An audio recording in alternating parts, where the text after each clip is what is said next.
I am making a Spider-Man game.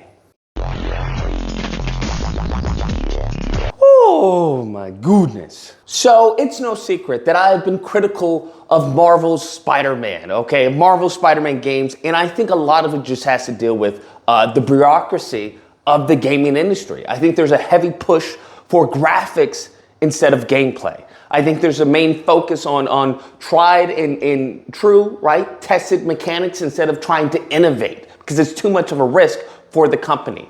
And given my criticism, many of you guys have said, Lucas, why didn't you make your own game if you don't like it so much? To which I respond, okay.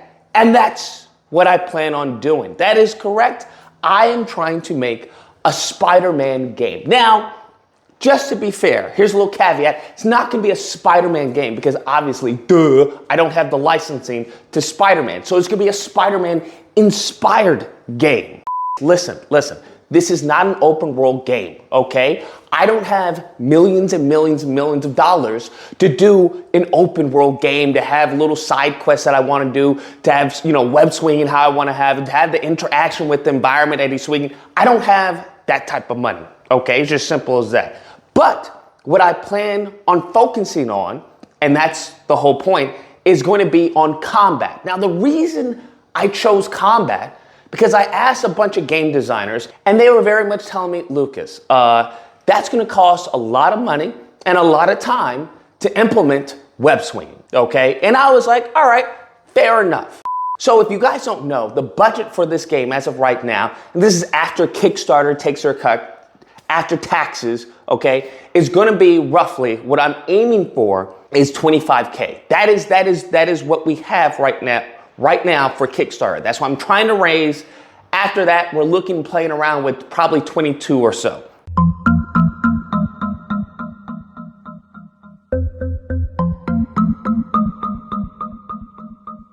Okay, that's what I'm looking to make this game off of. So you have to understand there are going to be limitations due to the budget. That being said, think of it, the best way to describe this, think of it as Sifu. Do you know Sifu, how Sifu has arenas and things like that, and you can have different modifiers? That is what I want to make, but for Spider-Man. I want to have at least 3 arenas. That's what I want. Depending on the complexity of the arenas and how the game mechanics flow with the environment, because I definitely want the environment to be your ally. That is one of the game pillars for this game. The environment is your ally.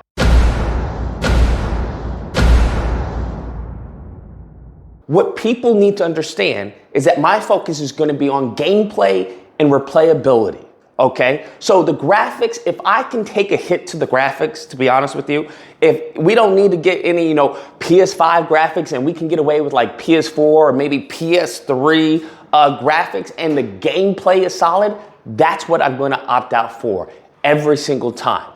With it being a combat arena, as I've dubbed it, the Spider Combat Arena, the focus is going to be on combat. So what I like that I'm taking from Platinum Games, because to be honest with me, or to be honest with you, I think Platinum Games does hack and slash, character action, that genre. I think they do it very, very well. I think Metal Gear Rising, I think Bayonetta 2, I think they've done a really great job. Wonderful 101, the game designer, I forgot his name, but he talks about how there needs to be 3 selling points. And I'm taking that because it works within the budget, right? And within the framework of the combat arena. So one of the innovations, and I want to talk about innovation because obviously I'm not trying to reinvent the wheel, okay? I'm not trying to do that, especially not on a budget of $25K. Not gonna happen, sorry. If I had the millions and millions of dollars that Insomniac or some of these other teams have, and a team of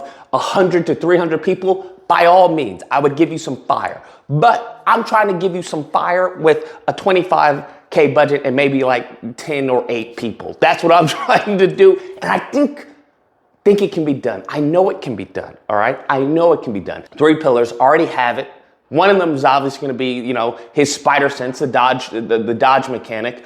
The other 2, I'm not going to say because it's going to spoil the hype for the game. So I want you guys to experience it when the game, hopefully, gets produced. Because it's not going to be a long in long drawn out story. It's just not, because I don't have the funds for that. So what I'm trying to do is wrap a fun story narrative within the combat gameplay. And I've told you guys about the narrative. If you guys don't know, the Emerald Titan, aka Green Goblin, has taken the love of your life, Mary Watson, or was it? Yeah, Mary Watson, or MJ for short. And you have to fight to get her back. So you're no more holding punches, and you have to fight your way through these waves of enemies to reclaim her. Now, on your way to reclaim her, obviously you may run into a few people that you may have to save. Certain concepts like that keep it fresh. We have to go into enemy variety.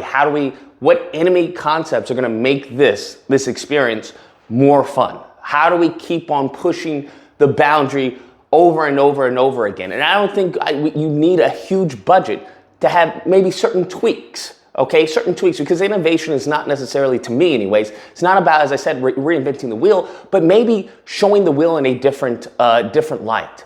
Maybe, from a different angle. I think that's what a lot of the great games do. They don't necessarily reinvent, punch, kick, heavy attack, light attack. They give it to you in a different perspective. A lot of that innovation is tied to, in my personal belief, to presentation.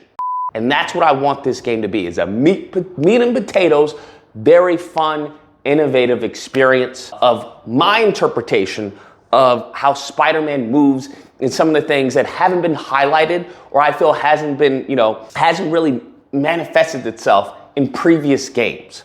That's my goal. So obviously one of them is going to be his agility. I think it's fun, to jump over someone and web them, but after doing it 500 times, it's no longer fun. And that's the only way I can experience my spider sense. I think that's very limited. I think that's a very trite and boring mechanic. In many of these games, not to give out any names, but I don't feel like a superhero. It's just simple as that. I don't feel like I'm Spider-Man. I'm not moving in a way that's Spider-Man, and that could just be me. But I just don't feel that. I feel like I'm just a dude who can fight. There's nothing superhuman about the experience. And that's what I want to bring in. That superhuman factor, but also the character. Spider-Man, if you look at the comics, and that's what I've been doing, going through a whole bunch of comics, Amazing Spider-Man, Spectacular Spider-Man, Symbiote Spider, Renew Your Vows, all this, and going into and taking bits and pieces of, hey, what are the certain poses? How do you see him fighting? And a lot of the time, he's fighting 2 or 3 guys. He'll be punching this guy, kicking that guy, and then webbing that guy over there.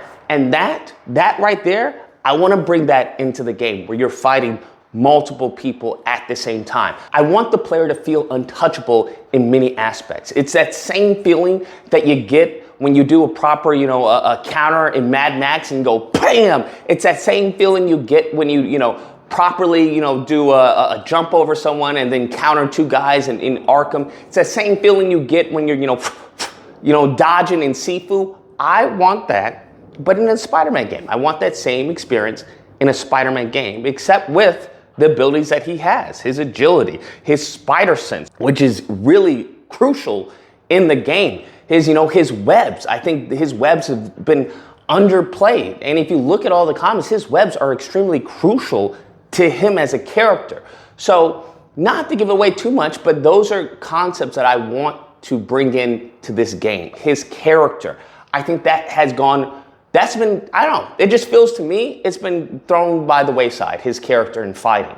In most of his interactions, he's OP. He knows this. That sense of fun and excitement that I feel has been robbed from us in a lot of these games. That's what I aim to bring back, and I think I have a great team in mind that will absolutely help me to do that, and I think the community will absolutely help. And I'm looking to get this out within a year, so I'm looking at maybe mid to late March 2025, depending, obviously, I'd rather, be early than late. So that's why it's further out. But depending on how well this flows, it may be sooner than that. Long story short, the Kickstarter is now live, okay? Please feel free to donate. We got some pretty cool rewards, if I don't say so myself.